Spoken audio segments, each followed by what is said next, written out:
성경에서 말하는 복은 많은 것을 누리는 사람이 복이 아니라, 성경에서 말하는 복 받은 사람은 복을 주는 사람입니다. 여러분, 우리가 아는 복의 개념과 성경에서 말씀하시는 복의 개념은 여기서 엄청난 차이가 있는 것이죠.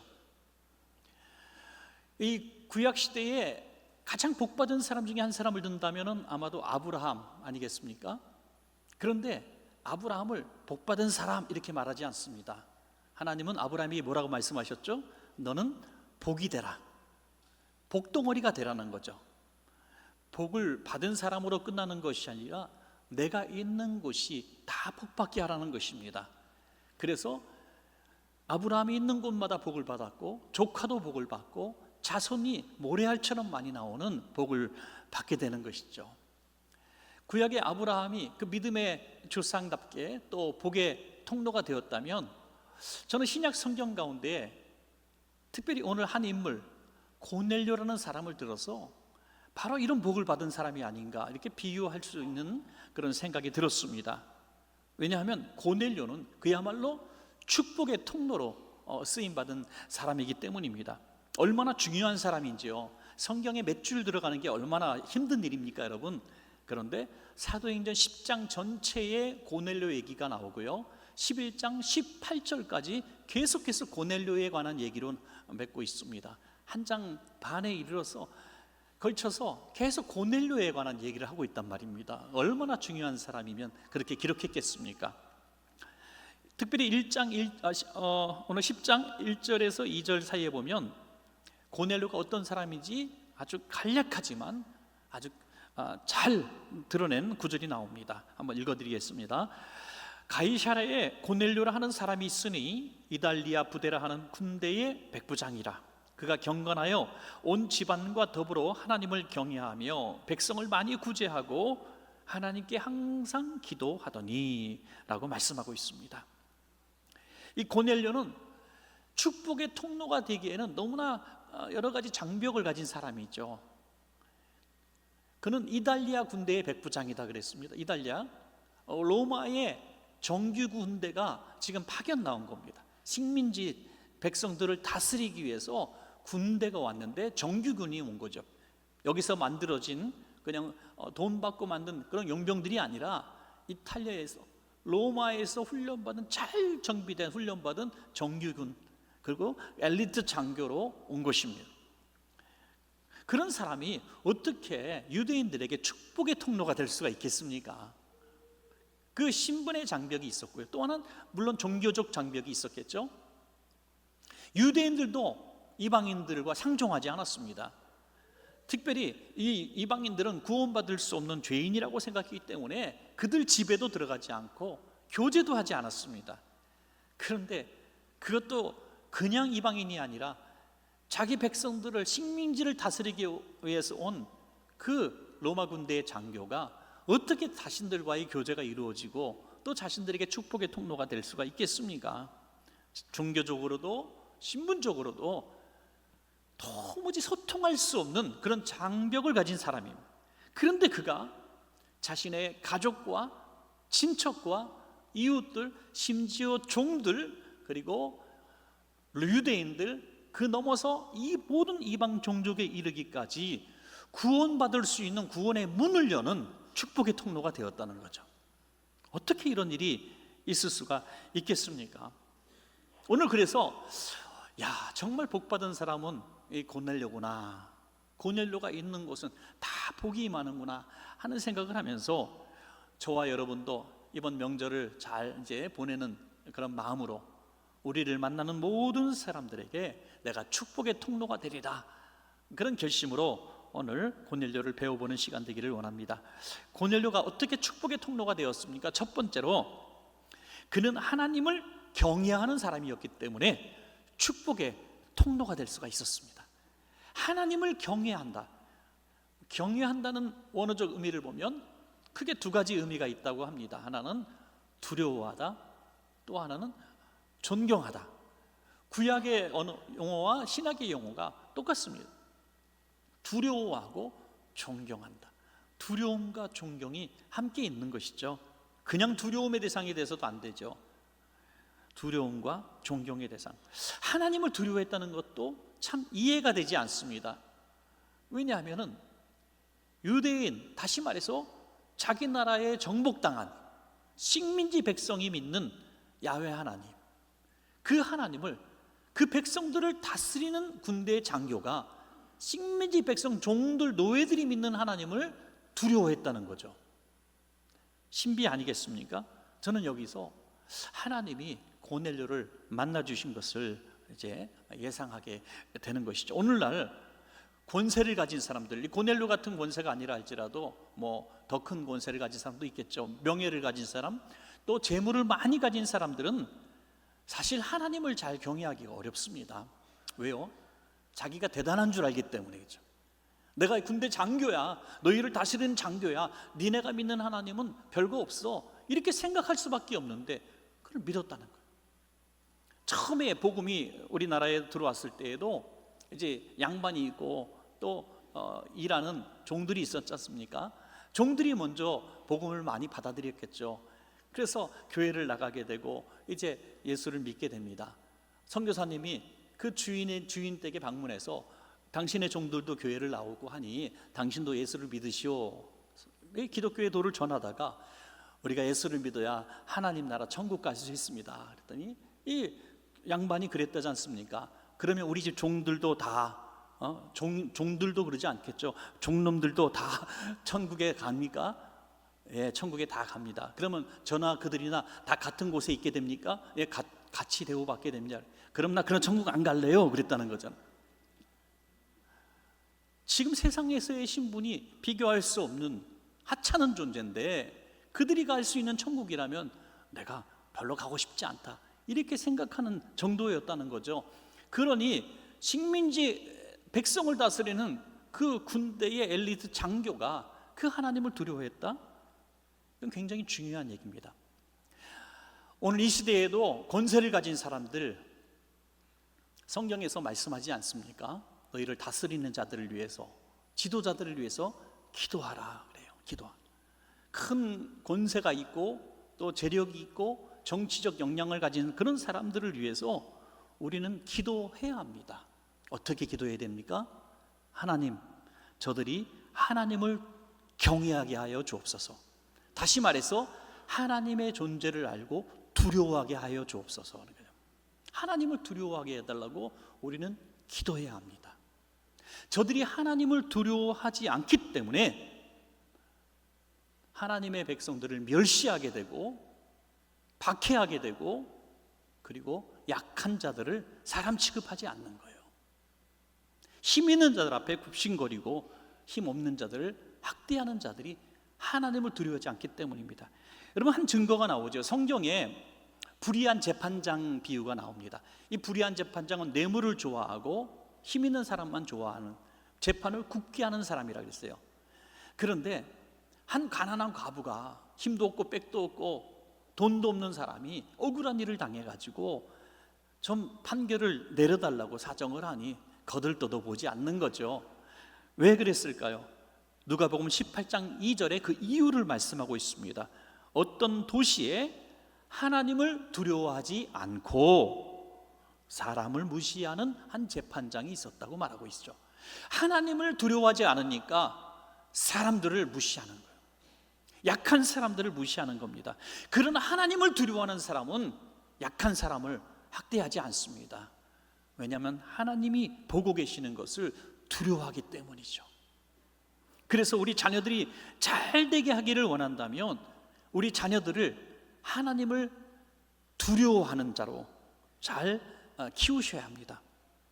오늘 본문에 보니까 그가 경건하여, 고넬료가 경건하여 자기 혼자만 하나님을 경외한 것이 아니라 온 집안과 더불어 하나님을 경외하여 라고 말씀하고 있습니다. 부모님은 하나님을 경외하고 하나님의 실존을 알기 때문에 두려워하고 또 하나님을 사랑하지만 그게 자식들에 잘 전달이 되지 않으면 하나님이 어디 있어요? 하고 말한다는 거죠. 하나님이 어디 있어요? 하면 이건 어마어마한 위기가 아이에게 닥친 겁니다, 여러분. 왜냐하면 하나님이 안 계시다고 믿는 아이는 세상에서 최고는 돈이고 권력이라고 믿게 됩니다. 그리고 그것을 향해서 다른 박질 치게 되고 그것을 누리기 위해서 사람을 속이고 짓밟는데 아무런 죄의식이 없습니다. 그래서 하나님을 두려워하는 자로 잘 양육한다고 하는 것은 하나님의 복을 받고 사람을 사랑하고 사람에게서 사랑과 존경을 받을 수 있는 비결이 될 줄로 믿습니다. 여러분, 오늘 이 하나님을 두려워하고 사람을 사랑했던 고넬료가 했던 일들은 바로 자기 자신을 경건한 생활로 자기 자신을 다스렸고, 약한 백성들에 대해서는 사랑과 선행 구제를 통해서 하나님의 사랑을 전달했다고 말씀하고 있습니다. 얼마나 감사한지요. 여러분, 축복의 통로가 되는 첫 번째 비결은 하나님을 경외하는 자, 하나님을 두려워하고 사랑하는 자가 되어야 될 줄로 믿습니다. 두 번째로 축복의 통로가 되기를 원하는 사람은 백성들을 구제하는 사람이다 하는 거죠. 사람을 사랑하는 사람, 하나님을 경외하는 사람의 당연한 두 번째 증거라고 할 수가 있겠습니다. 오늘 고넬료는 한두 번 한 구제가 아닙니다. 또 사람들에게 어떤 칭찬을 받으려고, 아니면 자기가 다스리는 그 백성들, 그 관할을 안전하게 또는 소요가 일어나지 않도록 당근을 주듯이 했던 그런 자선이 아니었다고 오늘 성경은 말씀하고 있어요. 백성을 많이 구제하고 라고 했어요. 많이가 뭡니까? 틈나는 대로, 힘 닿는 대로, 더 힘에 지나도록 구제했다는 거죠. 하나님을 두려워하는 사람은 사람을 사랑할 수밖에 없습니다. 나는 하나님을 사랑하는데 내 주변에 있는 사람에게 내가 사랑할 이유를 느끼지 못하고 있다면 이 사랑은 거짓이라고 성경은 말씀하고 있어요. 하나님을 사랑하면 이웃을 사랑할 수밖에 없는 것이죠. 고넬료는 이런 하나님 사랑을 잘 증거하니까 어떤 결과를 낳습니까? 그의 종들이 그를 존경합니다. 여러분, 종은 물건처럼 취급받던 시대였는데 종들이 고넬료를 존경하고 고넬료의 말에 순종을 합니다. 그뿐이 아닙니다. 유대인들이 고넬료를 존경합니다. 여러분, 지금 자기를 다스리는 식민지 백성들을 다스리는 그 군대의 장교를 식민지 백성들이 인정하고 존경했다고 말씀하고 있어요. 여러분, 이게 어떻게 있을 수 있는 일입니까? 너무너무 어려운 일이잖아요. 그렇죠? 우리에게 뭔가 다스리고 우리를 좌지우지할 수 있는 그런 사람은 그냥 갑질을 하면 했지, 우리에게 존경과 사랑을 받는다는 것은 참 어렵습니다. 여러분, 그건 비단 사회의 문제만이 아니에요. 사회의 문제만이 아니에요. 우리 심지어 목회자의 세계에서도 우리 부교육자들과 직원들을 사랑하면 교회 자꾸 출근하지 마라, 그런 얘기가 있어요. 자꾸 보이면 불편한 게 관리하는 사람이, 그죠? 사장님이 떴다 그러면 직원들이 불편하잖아요. 그런데 오늘 고넬료는 식민지 백성들에게 존경을 받았다는 거예요. 얼마나 그가 자선을 많이 베풀었으면 그랬을까요? 여러분, 지금 이 대한민국에서도, 우리 연희동에서도 가난한 사람이 얼마나 많습니까? 우리가 수요일 사랑의 쌀떡을 하는데 지금도 하고 있잖아요. 그 매주 그 몇 시간 동안 몇 명이 오는지 아십니까? 지금도 400명에서 500명이 옵니다. 지금도 쌀 한 봉지 받으려고 오는 사람이 400명에서 500명 지금도 매주 옵니다. 여러분, 그런 사람들을 우리가 외면해서 되겠습니까? 이거 조금만 넘어가면 말할 수 없는 비참함이 있습니다. 10여 년 전에 제가 인도 콜카타에 갔을 때, 유명한 지역이니까 방문하고 싶어서 한번 방문했습니다. 정확한 명칭은 니말 흐리다이라는 명칭을 가지고 있는 장소였는데, 그걸 우리는 이렇게 이름을 붙였죠. 죽음을 기다리는 집, 이런 이름을 우리가 나중에 붙이게 되죠. 테레사 수녀가 운영했던 그런 죽음을 기다리는 그런 집이었습니다. 길거리에서 사람이 쓰러져 나가고 그냥 버림받고 죽습니다. 그러면 아직 숨이 붙어 있는데 동네 개들이 와서 살점을 뜯어먹어요.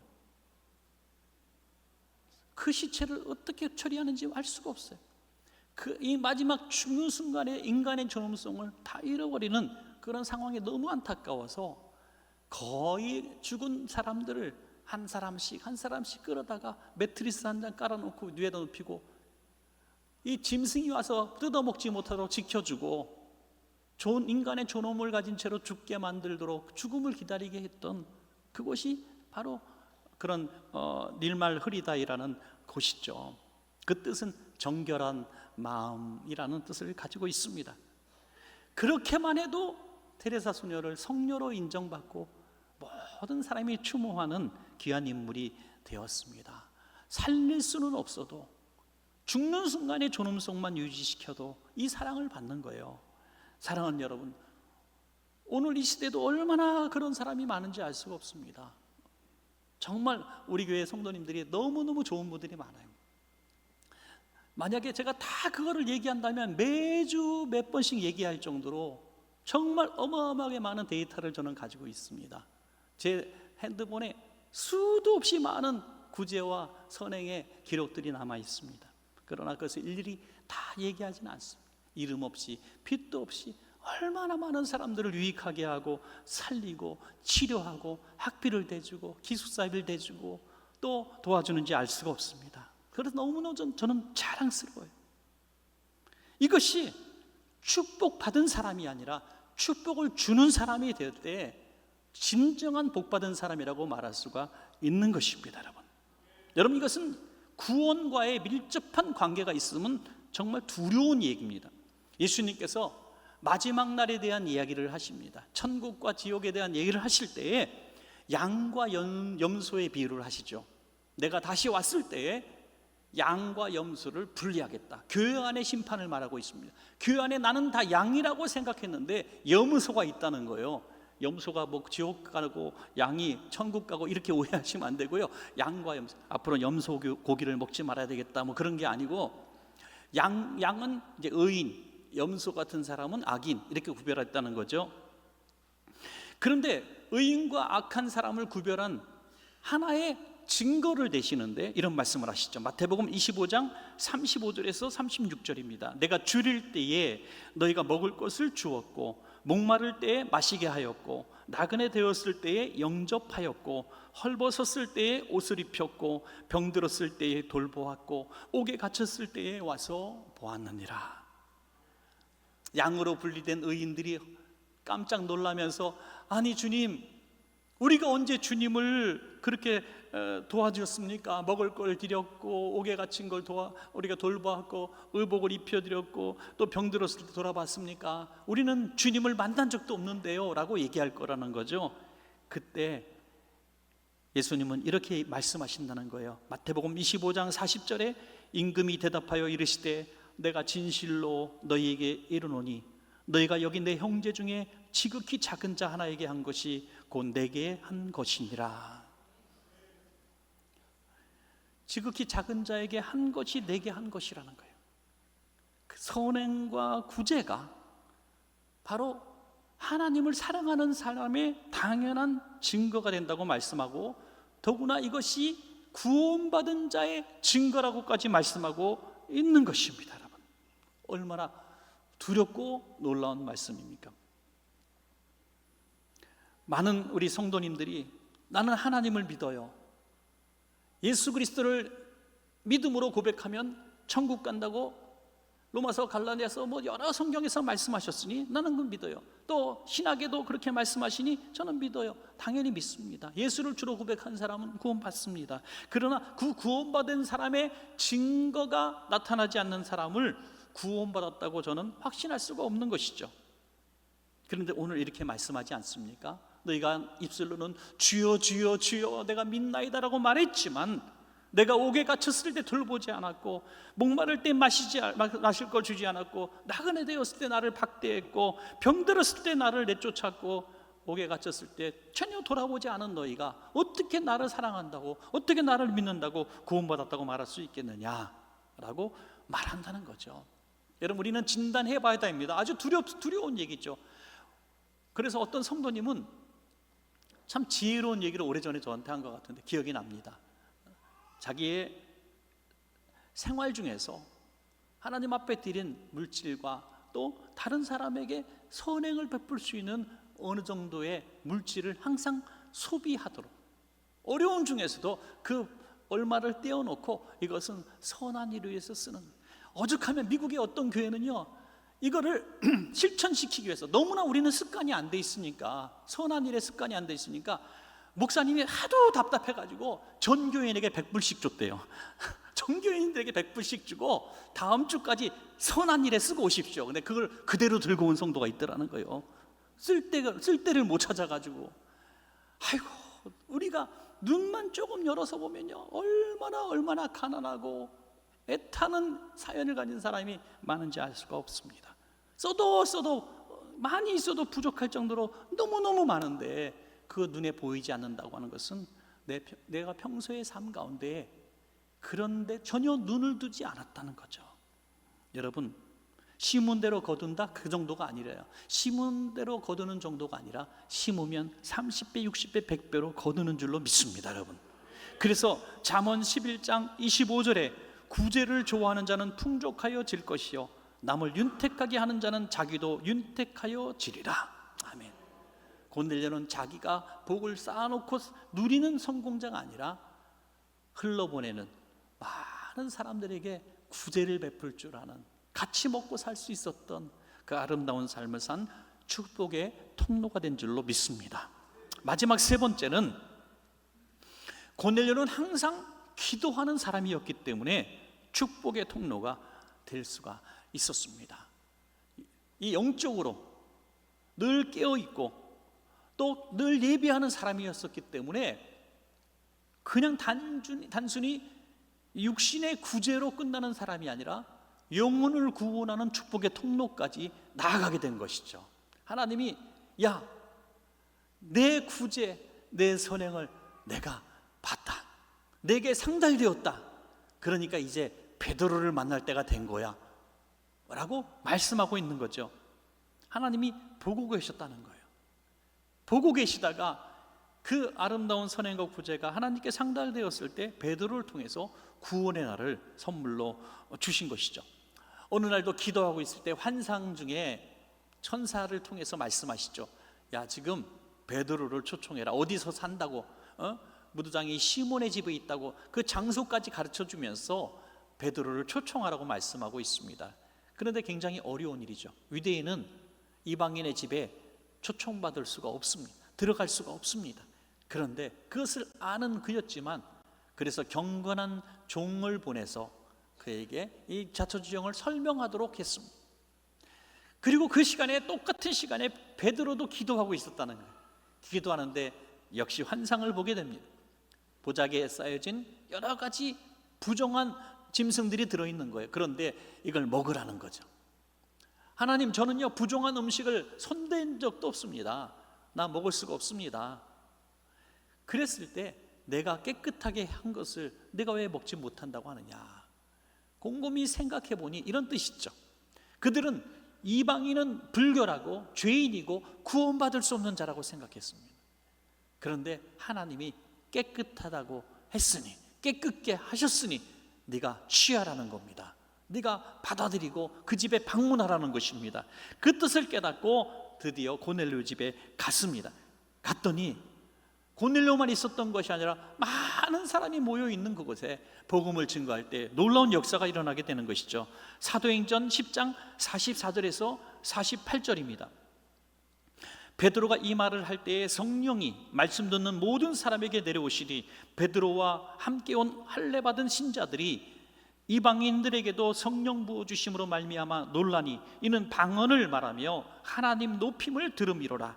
이에 베드로가 이르되 이 사람들이 우리와 같이 성령을 받았으니 누가 능히 물로 세례 베품을 금하리요 하고 명하여 예수 그리스도의 이름으로 세례를 베풀라 하니라. 아멘. 어마어마한 기적이 벌어진 겁니다. 최초의 이방인 집에 세례와 성령 충만과 구원의 역사가 한순간에 일어나게 된 것을 보게 되는 것이죠. 이런 기적은 베드로도 놀라고 유대인들도 놀라고 이방인들도 다 놀라는 어마어마한 사건, 제2의 오순절 마가다락방의 사건이, 성령 강림의 사건이 이 이방인의 집에서 일어나게 된 거예요. 나는 경건하다, 나는 예수 잘 믿는다는 사람이 집에서 일어난 게 아니라 이방인의 집에서 일어난 겁니다. 여러분, 참 여기서 우리가 감사하고 주목해야 될 것은 이 이후에 역사가 바로 우리에게까지 전달된 영향력이 끼쳤다는 거예요. 어떤 일이 벌어집니까? 이제 이 놀라운 사건에 대해서 베드로가 예루살렘 교회에 보고를 합니다. 저는 놀라운 일을 경험했습니다. 이방인에게도 성령 충만이 임하고 이방인에게도 구원의 역사가 일어났으므로 내가 이방인에게 세례를 베풀었습니다. 당시에는 정말 천지개벽하는 사건이잖아요. 천지개벽하는 사건. 예수님 당시에 바로 동시대에 이방인의 마을은 돌아서 갔습니다. 이방인은 불경건하다고 손도 닿지 않았고 집에도 방문하지 않았는데 이방인의 집에 들어간 것도 대단한 일인데 거기서 집회를 하고 그곳에 성령 강림이 임하고 세례까지 베풀었다니 이거는 정말 충격적인 사건입니다. 그래서 예루살렘 교회에서 이 일을 진지하게 받아들이고 바나바를 파송합니다. 바나바를 파송했더니 바나바도 놀래고 바나바가 누구를 초청합니까? 드디어 사도 바울을 초청하게 되는 것이죠. 그래서 그 교회가 세워진 것이 바로 안디옥 교회입니다. 안디옥 교회. 지금도 선교, 이방인 선교, 세계 선교를 꿈꾸는 많은 교회들이 교회 이름을 안디옥 교회라고 짓는 이유가 여기서 나온 것이죠. 여기서부터 이방 선교의 전초 기지가 되었고 수많은 선교사들을 보내는 역사가 일어났다고 하는 것이죠. 누구 때문에?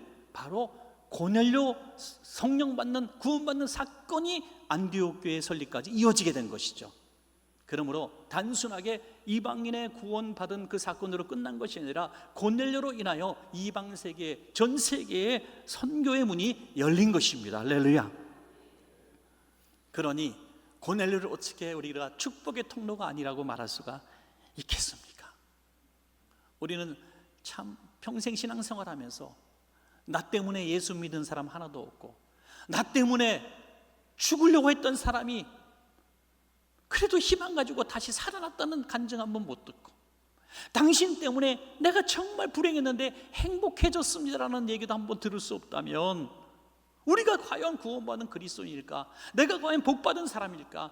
생각해 볼 필요가 있습니다. 어떤 세상 재벌이 마음껏 누리다가 죽었다고 해서 그가 복받은 사람이라고 우리는 얘기하지 않습니다. 그러나 비록 가진 것이 없어도 다비다처럼 아무것도 없는 불행한 과부로 살았지만 그가 죽었을 때 수많은 사람들이 모여서 그의 죽음을 추모하며 그가 정말로 복받은 사람이라고 얘기한 것은 그가 사랑을 베풀었기 때문이죠. 한 가지 더 말씀을 드린다면 고넬료는 베드로를 초청할 때 자기 혼자만 있지 않았다는 겁니다. 자기 가족을 다 불러 모읍니다. 자기 종도 부릅니다. 자기의 친척도 부릅니다. 자기의 친구들도 불렀습니다. 그 사람들을 다 불러놨기 때문에 그 모두가 성령 받고 그 모두가 구원받은 줄로 믿으시기 바랍니다. 그 자리에 있었기 때문입니다. 여러분, 그 자리에 있었기 때문.